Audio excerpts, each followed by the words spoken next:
I've spent a lot of time staring, particularly staring at my inner thoughts and just saying to myself over and over again in so many words, this is eternal, this is eternal.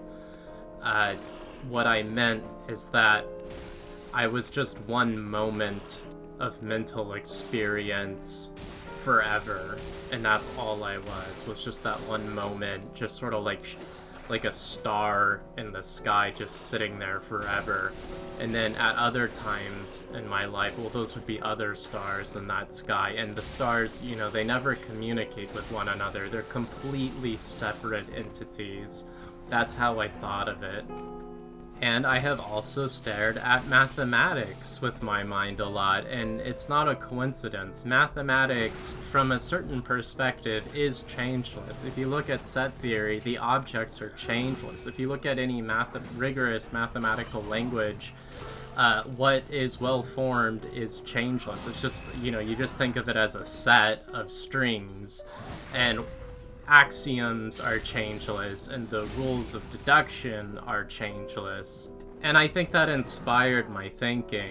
But it wasn't just about mathematics. Science and philosophy also played a role. But here's the thing. Let's just talk about the mathematics for a second. Why is it so changeless in a certain sense? Because when we think about mathematics, it's not changeless, where our thoughts are morphing, or they're fluxing, they're fluid. But when we put it all down on paper, all of that goes away, right? The lecturer is not quite like the textbook. It's not a great example, but you kind of get what I'm getting at. But here's my point, is that we would expect mathematical language to be this way. It's just the way our minds work. We need something changeless to hold on to and sort of relate these changeless objects to each other in sequence. We sort of need our language to have that quality to it, because change is slippery, right? If I said, hey, over in the next 5 seconds, I'm gonna let such and such variable morph through such and such range of values, that is hard to hold on to mentally, right? So here's my point.